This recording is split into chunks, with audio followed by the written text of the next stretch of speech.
Hello and welcome back. आज के lecture में हम करेंगे 4 क्वेश्चंस और ये सारा क्वेश्चंस पोटेंशियल एनर्जी टॉपिक से रिलेटेड है। पोटेंशियल एनर्जी प्रीवियस लेक्चर में हमने किया था, ठीक है। तो इन चारों क्वेश्चंस को सॉल्व करने से पहले आप एक बार ट्राई करो क्वेश्चन नंबर 4। ये जो क्वेश्चन है, अगर ये क्वेश्चन आपसे बन जाता है तो बाकी सारा क्वेश्चन भी आपसे बन जाएगा होपफुली। और एक बार क्वेश्चन नंबर 4 को बनाने के बाद क्वेश्चन नंबर 2 का सेकेंड पार्ट बनाना, मतलब ये वाला पार्ट। अगर ये दोनों क्वेश्चंस आपसे बन जाता है तो आप इस पूरे लेक्चर को इंटू 2 की स्पीड में देकर ख़त्म कर दो। 4 क्वेश्चंस डिस्कस करेंगे। बेसिकली हम पोटेंशियल एनर्जी का जो कॉन्सेप्ट है वो अप्लाई करेंगे यहाँ पर। फॉर्मूला का जो एप्लीकेशन है, आई मीन जो फॉर्मूला लगाना है, किस तरह से लगाना है वो हम देख लेंगे यहाँ पे, ठीक है। चलिए शुरू करते हैं। तो इन क्वेश्चंस को सॉल्व करने से पहले I would like to revise the previous topic potential energy. The first thing that is potential energy. आप नोट्स में आप टिक लगा सकते हो जो भी मैंने पॉइंट्स प्रीवियस लेक्चर में लिखाया था, या फिर आप फिर से एक प्रॉपर पॉइंट लिख सकते हो, नोट बना सकते हो। तो पहला पॉइंट क्या है कि पोटेंशियल एनर्जी सिर्फ हम कंजर्वेटिव फोर्सेस के ऊपर डिफाइन करते हैं, या फिर हम बोल सकते हैं दैट कंजर्वेटिव फोर्सेस के लिए ही पोटेंशियल एनर्जी डिफाइंड है। दूसरा इंपॉर्टेंट चीज़ ये है कि जब आप पोटेंशियल एनर्जी निकालते हो, आई मीन टू से ग्रेविटेशनल पोटेंशियल एनर्जी, क्योंकि आपके सिलेबस में ग्रेविटेशनल पोटेंशियल एनर्जी ही है जो आपको एग्जामिनेशन में पूछा जाएगा स्कूल में। तो जब भी आप ग्रेविटेशनल पोटेंशियल एनर्जी निकालो तो ध्यान देना कि वो पोटेंशियल एनर्जी किस पाथ को फॉलो करता हुआ निकल रहा है, उस पर वो डिपेंड नहीं करेगा। मैंने आपको बताया कि ग्रेविटेशनल पोटेंशियल एनर्जी, क्योंकि हम बात करते हैं उसमें कंजर्वेटिव फोर्सेस के बारे में, तो जो भी कंजर्वेटिव फोर्सेस होते हैं वो पाथ इंडिपेंडेंट होते हैं, वो पाथ पे डिपेंड नहीं करते। और ग्रेविटेशनल पोटेंशियल एनर्जी क्योंकि कंजर्वेटिव फोर्सेस से ही आता है, तो सीधा सीधा आप ये लिख सकते हो कि gravitational potential energy does not depends on path. मान लो आप 3 ऑब्जेक्ट्स को अलग अलग पाथ को फॉलो करते हुए आप उसे कहीं ले जा रहे हो, ठीक है। मान लो मैं इस मार्कर को यहाँ से यहाँ तक सीधा इस तरह से उठाता हूँ और सेम हाइट से मैं इस तरह से उठा रहा हूँ, ऐसे ले जाकर फिर ऐसे फिर ऐसे फिर ऐसे फिर ऐसे, और सेम हाइट तक मैं ऐसे उठाकर रख रहा हूँ। तो फर्स्ट केस में और सेकंड केस में, क्योंकि वर्टिकल हाइट, हम सिर्फ वर्टिकल हाइट देखते हैं, सीधा हाइट यहाँ से लेकर यहाँ तक, ये जितना हाइट है वर्टिकल हाइट, ये कहलाता है वर्टिकल हाइट, मतलब डिस्प्लेसमेंट आप बोल सकते हो। तो ये हाइट कितना है बस आपको ये देखना है, मतलब इनिशियल पोजीशन क्या है और फाइनल पोजीशन क्या है और इनके बीच का डिस्टेंस क्या है, वो आपको देखना है सिर्फ। तो जब आप पोटेंशियल एनर्जी निकालोगे तो वो पाथ पे डिपेंड नहीं करेगा, चाहे कोई भी पाथ हो, पोटेंशियल एनर्जी सब में बराबर आएगा, पाथ पे डिपेंड नहीं करता। तीसरा चीज़ है कि ये जो पोटेंशियल एनर्जी है ये एक स्केलर क्वांटिटी है और इसका यूनिट होता है जूल्स, ठीक है। और कुछ छूटा तो नहीं? यस। पोटेंशियल एनर्जी का कुछ एग्जांपल्स, जैसे बो एंड एरो का एग्जांपल आपको पता होगा। बो एंड एरो क्या होता है? तीर कमान, ओके। इस तरह से आप खींचते हो तो वो जो धागा लगा होता है या फिर जो रस्सी लगा होता है वो खिंचाता है इस तरह से, तो उसका शेप में चेंज आता है। जैसे आप छोड़ोगे तो सीधा चला जाएगा, मतलब उसमें पोटेंशियल एनर्जी स्टोर हो जाता है। और भी बहुत सारे एग्जांपल्स हो सकते हैं, जैसे आपने देखा होगा कुछ टॉय कार्स में या फिर कुछ टॉयज़ में आप घड़ी जैसा वहाँ चाबी होता है, तो चाबी आप लगाते हो जिसे हम कहते हैं वाइंडिंग ऑफ टॉय और वाइंडिंग ऑफ कार। तो जब आप चाबी लगाते हो तो एक्चुअली आप काम करते हो तो स्टोर द पोटेंशियल एनर्जी, तो अंदर पोटेंशियल एनर्जी स्टोर हो जाता है।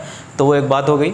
और भी बहुत सारे एग्जांपल से आप सोच सकते हो, ठीक है। तो ये बस रिवीजन के लिए मैं यहाँ पे आपको मैंने डिस्कस किया। तीसरा चीज़ डेरिवेशन में आपको ये बात याद रखनी है, तीसरा चीज़ नहीं है, आई मीन नेक्स्ट पॉइंट जो बात तो आपको याद रखनी है, दैट इज़ कि जब आप पोटेंशियल एनर्जी का डेरिवेशन करते हो तो आप जब कॉन्फ़िगरेशन में या शेप में या फिर आप पोजीशन में चेंज लाते हो तो वो चेंज बहुत ही धीमे धीमे लेकर आना है आपको, ताकि उसका वेलोसिटी कांस्टेंट रहे, ठीक है। वेलोसिटी कांस्टेंट होने से क्या होगा? एक्सेलरेशन और चेंज इन काइनेटिक एनर्जी ये दोनों जीरो हो जाएगा।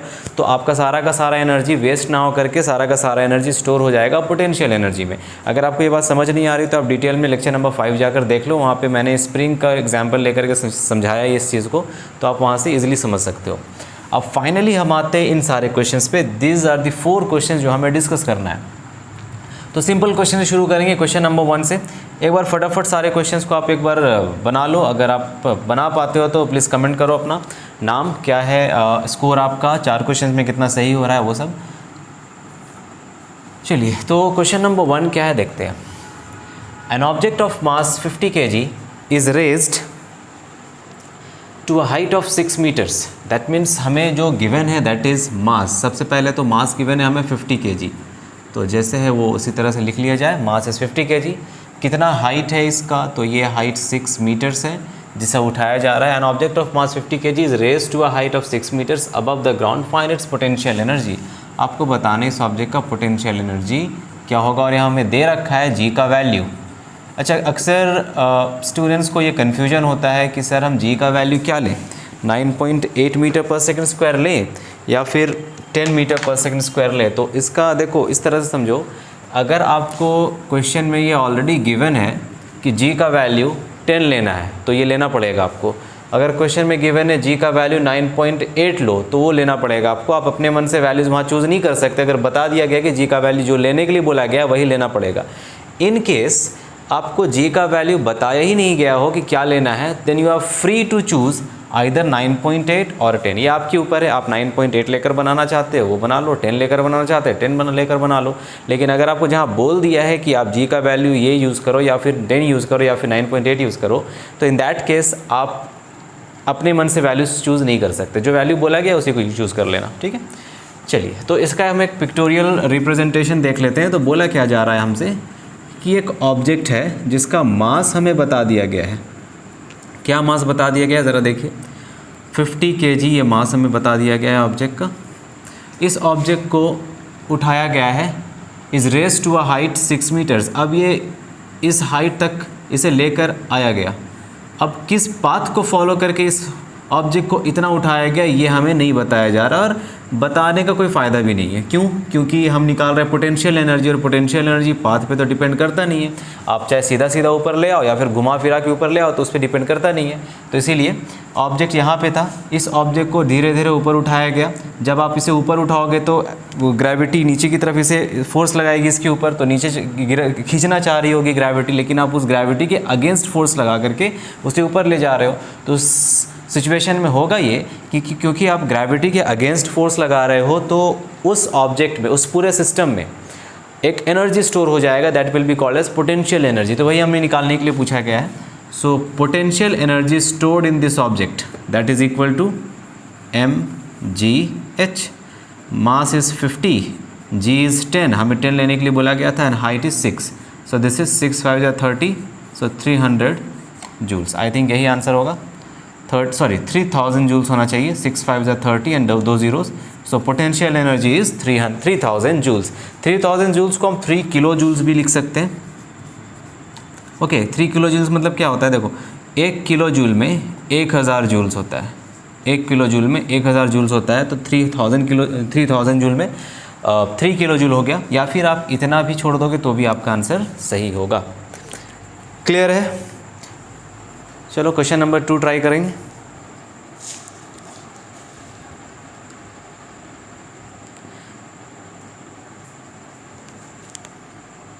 यस, क्वेश्चन नंबर 2 ट्राई करेंगे।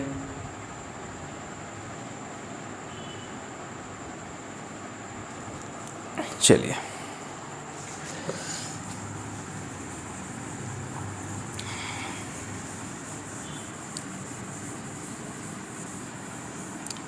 सो क्वेश्चन नंबर 2 क्या है ज़रा देखेंगे। Question number 2, 4 men lift a 200 kg box to a height of 1 meter and hold it without raising or lowering it. There are 4 men जो एक 200 kg के box को एक हाइट 1 मीटर तक उठा कर रखते हैं, ठीक है। तो यहाँ पे हम ये बना लेते हैं, ये है बॉक्स, इसका मास गिवन है m is equal to 200 kg। 4 इंसान पकड़ करके, बहुत भारी ऑब्जेक्ट है ये, इसीलिए 4 लोग इसे पकड़ करके कहाँ तक उठा रहे हैं, 1 मीटर हाइट तक इसे उठा करके रखते हैं। देखो क्या लिखा हुआ है, and hold it without raising और लोअरिंग इट। 1 मीटर तक उठाकर इसे होल्ड करके रखा हुआ है इसको। 1 मीटर हाइट है, 1 मीटर, इतना उठाने के बाद इसे पकड़ कर रखा है यहाँ पर, ना ही यहाँ से ऊपर जा रहा, ना ही यहाँ से नीचे आ रहा, मतलब इसे यहाँ पे स्टिल इसी तरह इसी पोजीशन में इसे पकड़ कर रखा हुआ है। हमें क्या बोला गया यहाँ पे, जी का वैल्यू लेने के लिए बोला गया 10 मीटर पर सेकंड स्क्वायर, ठीक है। जी का वैल्यू हम ले लेते हैं 10 मीटर पर सेकंड स्क्वायर। क्या है क्वेश्चन में, देखिए क्वेश्चन में हमसे पूछ रहा है कि बताइए how much work is done by them in lifting the box. ये जो 4 लोग हैं ये इस बॉक्स को यहाँ से उठाकर यहाँ तक लेकर जब आए तो कितना काम किया गया होगा। अब वर्क और एनर्जी का तो रिलेशन आप समझ ही गए होंगे, काइनेटिक एनर्जी के फॉर्म में भी हमने देखा था वर्क को, पोटेंशियल एनर्जी के फॉर्म में भी हमने देखा है लेक्चर नंबर 5 में। अब ये 4 लोग इस बॉक्स को जब उठा रहे होंगे तो कुछ फोर्स लगा रहे होंगे और वो फोर्स ग्रेविटी के अगेंस्ट में लग रहा होगा, क्योंकि ग्रेविटी बॉक्स को नीचे खींच रही होगी और फोर्स ऊपर लग रहा होगा, तो ग्रेविटी के अगेंस्ट में इसे पकड़कर उठाया जा रहा है। तो जो आप काम कर रहे हो वो अगेंस्ट द ग्रेविटी कर रहे हो ना, ग्रेविटी नीचे की तरफ लग रही है। इसको थोड़ा समझो। एक एक क्वेश्चन को मैं डिटेल में इसलिए डिस्कस कर रहा हूँ क्योंकि अगर आप एक क्वेश्चन के पीछे का कॉन्सेप्ट समझ जाओगे तो आप डेरिवेशन भी समझ जाओगे, आपको फॉर्मूला याद भी रहेगा। इन केस आप एग्जामिनेशन में कभी कॉन्सेप्ट भूल जाते हो या फॉर्मूला भूल जाते हो, आपको याद रहेगा कि ये आया कैसे था। इसीलिए मैं डिटेल में हर एक क्वेश्चन को, चाहे वो सिंपल ही क्वेश्चन क्यों ना हो, मैं डिटेल में कोशिश करता हूँ कि उसे डिस्कस किया जाए। इसीलिए 4 क्वेश्चन में लेता हूँ, ज़्यादा क्वेश्चन मैं अपनी वीडियोज़ में लेता नहीं हूँ, क्योंकि आप 4 क्वेश्चन अगर प्रॉपरली समझ गए तो आप कोई भी क्वेश्चन बना लोगे।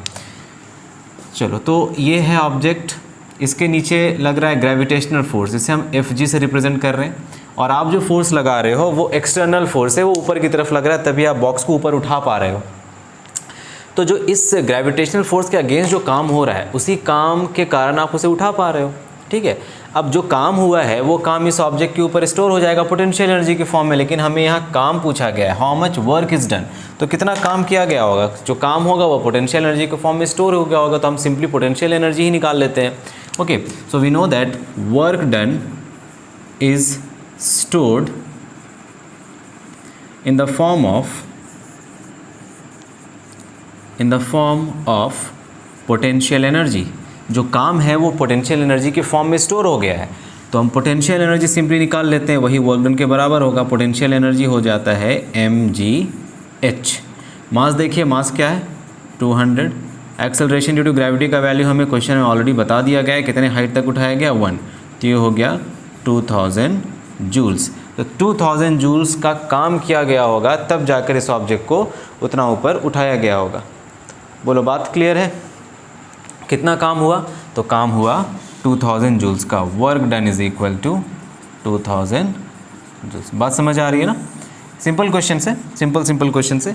अब यहाँ पे ध्यान दो, तो यहाँ पे भी ये नहीं बताया गया है कि किस पाथ को लेकर ये काम हुआ, किस पाथ को फॉलो करके ये काम हुआ, because gravitational force potential energy या gravitational potential energy does not depends on path, सिर्फ इनिशियल और फाइनल पोजीशन पे डिपेंड करता है। इनिशियल पोजीशन ये है और फाइनल पोजीशन ये है, इनके बीच का दूरी है 1 मीटर, सिर्फ आपको 1 मीटर वैल्यू में पुट करना है। h बेसिकली ये h डिस्प्लेसमेंट को रिप्रेजेंट करता है, सिंपली समझ लो, ठीक है, h या इनिशियल फाइनल पोजीशन के बीच का पाथ को। सेकेंड क्वेश्चन यहाँ पे बहुत इंपॉर्टेंट है। सेकेंड क्वेश्चन कह रहा है how much work do they do in just holding it. अब यहाँ पर पकड़कर जब इसे रखा हुआ है तो बस पकड़ने में कितना काम हो रहा है। अब यहाँ पे ना फिजिक्स का कॉन्सेप्ट आप यूज़ करोगे, वर्क का, आप कितना काम कर रहे हो, आप उसको अपने आप थक रहे हो या नहीं थक रहे हो उससे आप जज नहीं करोगे। जैसे हम बैठे हुए हैं, ठीक है, क्लास में हम बैठे हुए हैं, कुछ लेक्चर चल रहा है, मान लो हिस्ट्री का लेक्चर चल रहा है। हिस्ट्री का लेक्चर एक्चुअली मैंने इसलिए लिया एग्जाम्पल क्योंकि हिस्ट्री मेरे लिए बहुत बोरिंग था, तो इसीलिए मैं हिस्ट्री का एग्जाम्पल ले रहा हूँ। तो हिस्ट्री का मान लो लेक्चर चल रहा है, आपके लिए हो सकता है हिस्ट्री इंटरेस्टिंग हो, बट मेरे लिए बहुत बोरिंग था। एनीवेज, तो हिस्ट्री का लेक्चर चल रहा है, बैठे हुए हो, टीचर जो है वो पढ़ाए जा रहे हैं 45 minutes, 50 minutes, 1 hour, 1.5 hour, extra class अगर हो गया या फिर सेकेंड पीरियड पे अगर टीचर ने ले लिया तब तो भाई क्या कहने फिर।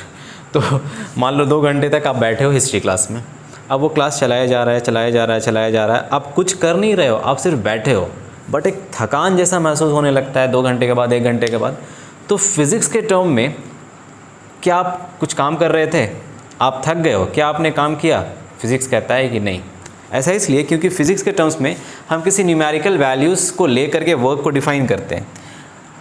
आप काम तभी करोगे in the language of physics जब कुछ फोर्स लगेगा और कुछ डिस्प्लेसमेंट होगा। सिंपल सी बात है, फोर्स लगा, डिस्प्लेसमेंट हुआ, मतलब काम होगा। फोर्स लगा, डिस्प्लेसमेंट नहीं हुआ, काम नहीं होगा। डिस्प्लेसमेंट हुआ, फोर्स नहीं रहा, काम नहीं होगा। मतलब कोई भी एक टर्म अगर ज़ीरो हो गया तो काम नहीं होगा। काम होने के लिए दोनों सिचुएशन, फोर्स और डिस्प्लेसमेंट दोनों होना चाहिए। आप बैठे हुए हो, ना फोर्स लग रहा है ना डिस्प्लेसमेंट डिस्प्लेसमेंट हो रहा है, सिंपल सी बात, डिस्प्लेसमेंट हो ही नहीं रहा, ठीक है। फोर्स आप बोलोगे ग्रेविटी फोर्स लगा रही है, ठीक है, वो बात ठीक है, लेकिन आप क्या फोर्स लगा रहे हो? ग्रेविटी के फोर्स लगाने से क्या आप डिस्प्लेस हो गए? नहीं हुए। तो आप बैठे हुए एक जगह पे, तो आप डिस्प्लेसमेंट हो नहीं रहा, आपका तो फोर्स वर्क डन ज़ीरो हो गया। तो ऐसे भी समझ सकते हो कि आपका कोई डिस्प्लेसमेंट नहीं हुआ, वर्क डन ज़ीरो। अब यहाँ देखो, इस ऑब्जेक्ट को एक पोजीशन पे इस तरह से पकड़ करके रखा गया है। ये ऑब्जेक्ट ना ही ऊपर जा रहा है ना ही नीचे जा रहा है, बस इसी पोजीशन पे, ग्राउंड से ऊपर है ये, ठीक है, ग्राउंड से 1 मीटर ऊपर है ये, ग्राउंड से कितने मीटर ऊपर है? 1 मीटर ऊपर है, और इसके पास कुछ मास भी है, 200 kg इसका मास है, हेवी ऑब्जेक्ट है ये, 200 kg। अब यहाँ पर इसी तरह से पकड़ कर रखा गया है। अब क्या सोचोगे? आपको मैं अगर 200 kg का एक बैग ऐसे पकड़ कर बोलूँ बस इसे पकड़ कर खड़े रहो, तो कितनी देर आप खड़े रहोगे? नहीं रह पाओगे, आधा घंटा, 1 घंटा, ठीक है। अब उसके बाद आप थक जाओगे, तो क्या आपने काम किया? नहीं, फिजिक्स के टर्म्स में आपने कोई भी काम नहीं किया है। अब ये यहाँ पे क्या पूछ रहा है, देखो, how much work do they do in just holding it. सबसे पहले देखो, क्या यहाँ पे फोर्स लग रहा है? आप बोलोगे हाँ सर फोर्स तो लग ही रहा है। कौन लगा रहा है फोर्स? ग्रेविटी लगा रही है force, isn't it? Force of gravity तो लग रहा है, बट क्या यहाँ पे डिस्प्लेसमेंट हो रहा है? यहाँ पे displacement is zero. Since displacement is zero, तो हम बोल सकते हैं work done is also equal to zero. कोई भी काम यहाँ पे नहीं हो रहा है। अगर सिर्फ इसे होल्ड करके इस तरह से रखा जाए तो कोई भी काम नहीं हुआ। क्यों? क्योंकि यहाँ पे फोर्स तो लग रहा है, ग्रेविटी फोर्स लगा रही है, फोर्स है वहाँ पे, बट डिस्प्लेसमेंट नहीं है। अगर डिस्प्लेसमेंट हो जाता तो काम हो जाता, ठीक है। तो ये हो गया सेकेंड पार्ट। अगर ये आप सॉल्व हो चुका है, दैट मीन्स कॉन्ग्रेचुलेशंस, आपका कॉन्सेप्ट थोड़ा स्ट्रांग होता जा रहा है। क्वेश्चन नंबर 3 करेंगे। क्वेश्चन नंबर 2 का भी आई होप समझ आ गया होगा। देखो, डिस्प्लेसमेंट नहीं तो वर्क डन नहीं होगा। अगर यहाँ पे फोर्स 0 होता और डिस्प्लेसमेंट कुछ होता तब भी वर्क डन 0 होता। दोनों में से कोई भी वैल्यू, ये समझ लो, अगर फोर्स 0 हो या फिर डिस्प्लेसमेंट 0 हो, ये नहीं हो, तब भी वर्क डन 0 होगा, या फिर डिस्प्लेसमेंट 0 हो, फोर्स 0 नहीं हो, तो भी वर्क डन 0। दोनों में से कोई एक वैल्यू 0 हो गया तो वर्क डन 0 ही होता है। क्वेश्चन नंबर 3 ट्राई करेंगे। क्वेश्चन नंबर 3, अब इस क्वेश्चन को भी आप इजीली बना सकते हो। क्वेश्चन आसान है, ज़्यादा टफ क्वेश्चन नहीं है। अब ट्राई करो, बन जाएगा क्वेश्चंस, ट्राई करो।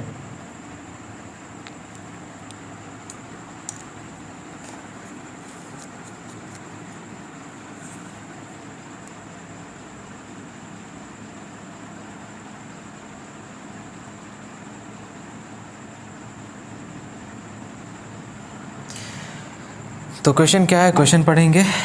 अ bag of wheat weighs 50 kg, मतलब 50 kg का एक व्हीट का बैग है।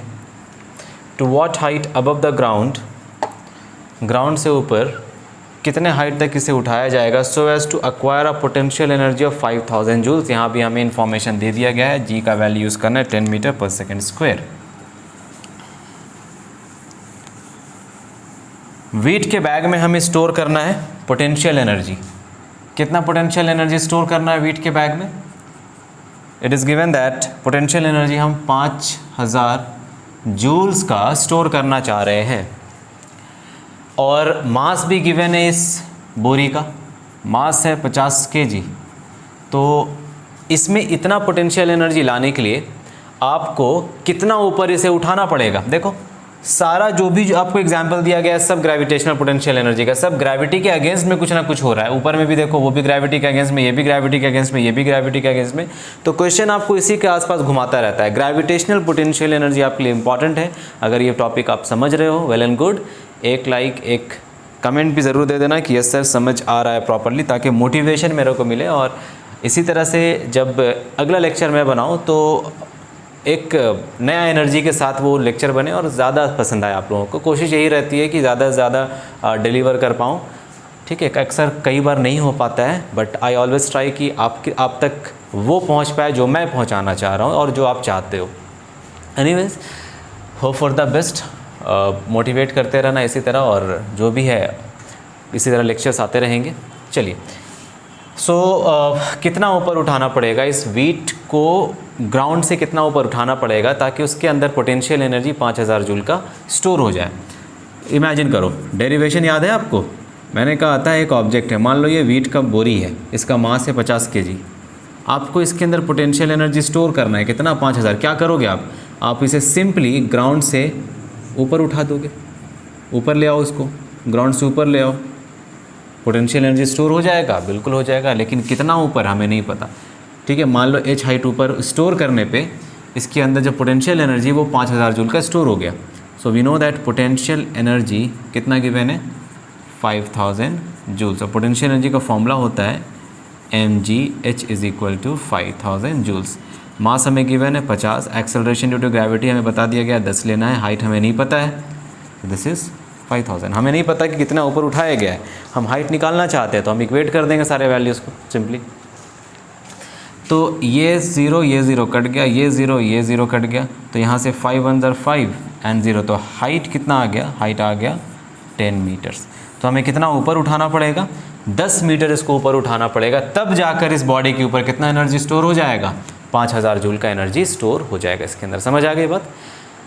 क्लियर है? नाउ द मेन क्वेश्चन, इस पूरे लेक्चर का सबसे ज़्यादा इंपॉर्टेंट क्वेश्चन, क्वेश्चन नंबर 4।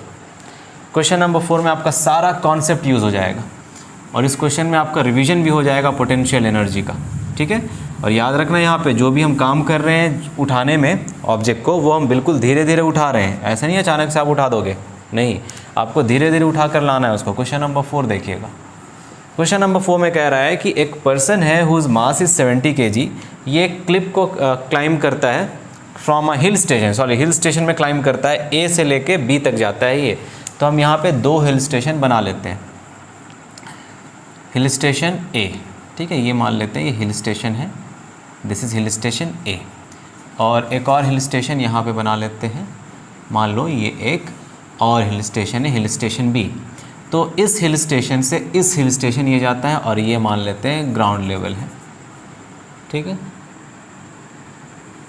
ये मान लेते हैं सी लेवल है, जिसे हम ग्राउंड लेवल कहेंगे।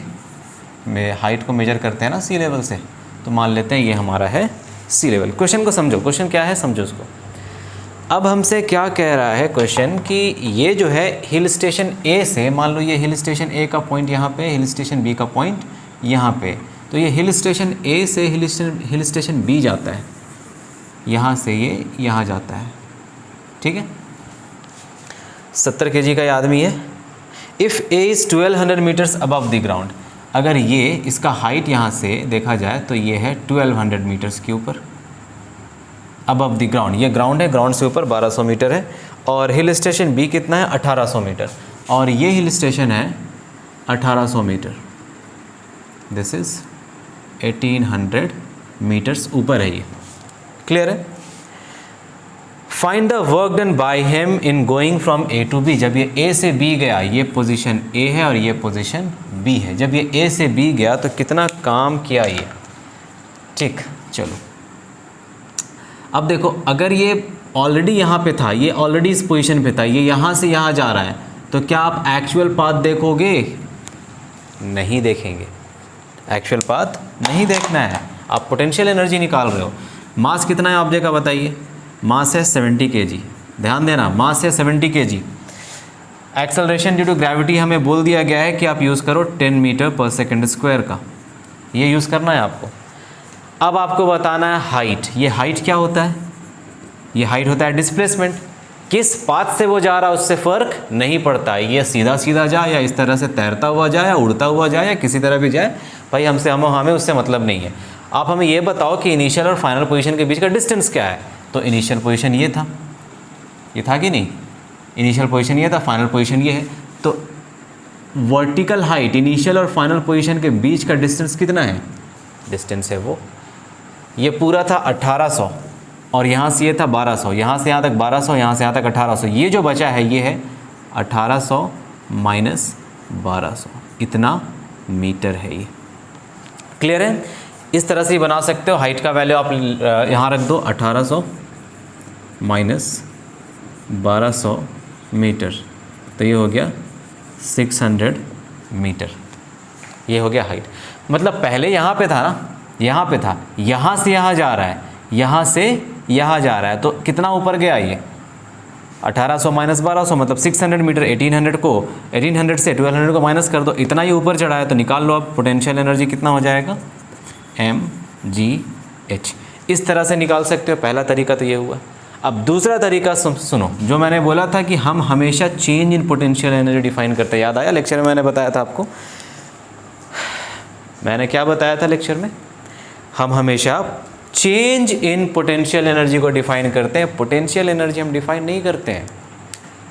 पोटेंशियल एनर्जी का मतलब है कि आप ऑलरेडी एक पोजीशन का एनर्जी को ज़ीरो मान चुके हो, तभी चेंज जो निकल कर आ रहा है वो पोटेंशियल एनर्जी के बराबर आ रहा है। 1 मिनट समझो इसको। ऑब्जेक्ट यहाँ पे था, क्या ये ग्राउंड से कुछ हाइट ऊपर है? यस है। क्या इसमें कुछ एनर्जी स्टोर होगा इस पोजीशन पे? यस। मान लेते हैं इस पोजीशन पे इसके पास है पोटेंशियल एनर्जी एट ए, मान लेते हैं ये है PEA। ए पोजीशन पे कुछ पोटेंशियल एनर्जी, कैसे? देखो हाइट है 1200 मीटर ऊपर है, ठीक है, और कुछ मास है इसका, तो ग्रेविटी से नीचे खींच रहा होगा, यहाँ पर है तो वो, तो ग्रेविटी जब नीचे खींच रहा होगा तो इसके अंदर पोटेंशियल एनर्जी आया ना, एनर्जी स्टोर होगा उसके अंदर। एनर्जी ऐसा नहीं एनर्जी ज़ीरो होगा, एनर्जी होगा उसके अंदर। अब समझिए, जब इस पोजीशन पे इसके पास कुछ एनर्जी होगा, इस पोजीशन पे भी इसके पास कुछ एनर्जी होगा, तो कैसे निकाला जाए पोटेंशियल एनर्जी यहाँ से वहाँ तक? तो ये हो गया इनिशियल पोजीशन और ये हो गया फाइनल पोजीशन। फाइनल पोजीशन का पोटेंशियल एनर्जी मान लो पोटेंशियल एनर्जी एट बी। तो हम क्या निकालते हैं, हम चेंज इन पोटेंशियल एनर्जी निकालते हैं। Change in potential energy that is equal to potential energy final, final का क्या है, फाइनल है B, minus potential energy initial क्या है, इनिशियल है ए। फाइनल वाले पोटेंशियल एनर्जी से इनिशियल वाले को माइनस कर देंगे, ठीक है। Final potential energy minus initial potential energy. Final potential energy क्या है, mgh। इस हाइट को मान लेते हैं ha माइनस mg, इस हाइट को मान लेते हैं, सॉरी इस हाइट को मान लेते हैं hb। फाइनल वाला हाइट hb, इनिशियल वाला हाइट ha। यहाँ से mg कॉमन आ गया, hb मतलब final height minus initial height. देखो क्या वही चीज़ आया, ये hb माइनस ha क्या है, क्या ये चेंज इन हाइट है? hb माइनस 1800, ये hb है, ha मतलब 1200, 1800 माइनस 1200, क्या वही फॉर्मूला नहीं आ गया? क्या हम h को वही इफेक्टिव हाइट ले रहे थे क्या? दिस h, ये h इफेक्टिव हाइट कहलाता है वहाँ पे एक्चुअली में।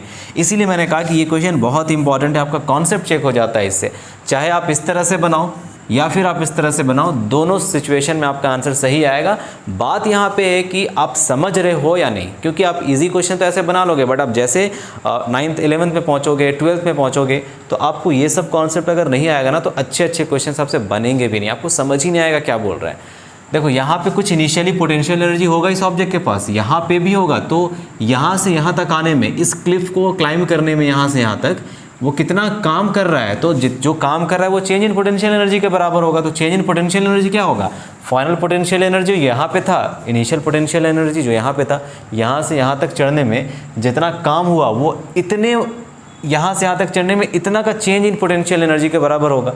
तो mg हो गया, m हो गया कितना हो गया 70 एंड g हो गया 10, और इफेक्टिव हाइट मतलब hb minus ha, final height minus initial height, वो आ जाएगा 600। यहाँ पे वैल्यू पुट करके देख लो, ये आ गया 70 इंटू 10 इंटू 6, 7 6 42, 3 zeros, यहाँ पे भी 7 6 42, 3 zeros, इतना जूल्स। देखो दोनों केसेस में आंसर सही आया है। पहला चीज़ यहाँ पे क्या समझना है, किस पाथ को फॉलो करता हुआ दूसरे हिल पे, हिल स्टेशन पे क्लाइंब कर रहा है, उस पर डिपेंड नहीं करेगा, क्योंकि ग्रेविटेशनल पोटेंशियल एनर्जी है। पोटेंशियल एनर्जी जो है सिर्फ इनिशियल और फाइनल पोजीशन के बीच का डिस्टेंस पे डिपेंड करता है, पहला चीज़। दूसरा चीज़, हम यहाँ से यहाँ तक जब जाएंगे तो चेंज इन हाइट कितना हुआ, ये पहले 1200 पे था फिर 1800 पे आ गया, तो कितना चढ़ा वो, तो इतना ही चढ़ा है ना। या फिर इफेक्टिव हाइट ले लेंगे, या फिर डायरेक्टली इफेक्टिव हाइट लेकर बनाएंगे, या फिर हम चेंज इन पोटेंशियल एनर्जी निकाल देंगे। तो याद रखना work done is equal to change in potential energy. कई बार आपको इनिशियल पोटेंशियल एनर्जी दे देगा, तो इनिशियल भी दे देगा और फाइनल भी दे देगा, पूछेगा what is the potential energy या फिर what is the work done, तो वर्क डन चेंज के बराबर होता है। तो इसे कहीं पे लिख लो, work done is equal to change in potential energy. हमसे क्या पूछ रहा था, फाइंड द वर्क डन, तो कितना वर्क किया गया होगा, जितना पोटेंशियल एनर्जी है, so work done is equal to change in potential energy which is equal to what, 42000 joule. This is very very important. Work done is equal to change in potential energy, work done is equal to change in potential energy. तो ये 4 questions थे जो हमने अभी discuss किया है, और ये बहुत सारे क्वेश्चंस बनते हैं। आप जब आप खुद से पढ़ना शुरू करोगे तो आपके बहुत सारे ऐसे क्वेश्चंस मिलेंगे जो आप खुद से बनाओगे। एक सेकेंड, यहाँ पर आई थिंक आंसर गलत है। 7 6 0 42 1 2 3 4 4 जीरोज़ होना चाहिए यहाँ पे, ये एक ज़ीरो ऐड कर देना, 1 2 3 4 यस। तो आप जब खुद से स्टडी करोगे तो आपको बहुत सारे ऐसे क्वेश्चंस मिलेंगे। अब आप क्वेश्चंस बनाकर देखिए, क्वेश्चंस बनने लगेगा। अगला लेक्चर बहुत ही ज़्यादा इंटरेस्टिंग होने वाला है इस पूरे चैप्टर में। That will B conservation of energy. Energy को हम एक फॉर्म से दूसरे फॉर्म में कंजर्व कर सकते हैं। अब वहाँ पे हम काइनेटिक और पोटेंशियल को मिलाकर क्वेश्चंस करेंगे। कई बार ऐसा होता है कि जब ऑब्जेक्ट इन दोनों के बीच में यहाँ पे कहीं पे होगा, तो ऐसा नहीं कि ऑब्जेक्ट इसके बीच में यहाँ पे सिर्फ पोटेंशियल एनर्जी होगा ऑब्जेक्ट के पास, ऐसा नहीं होगा। ऑब्जेक्ट के पास दोनों फॉर्म ऑफ एनर्जी होता है। वो कैसे होता है, उसमें क्या क्या चीज़ें हैं, क्या क्या समझना है नहीं समझना, वो सब अगले लेक्चर में इसको डिटेल में डिस्कस करेंगे। अब तक इतना ही रहने देते हैं। So keep learning and keep moving. Thank you very much and have a nice day.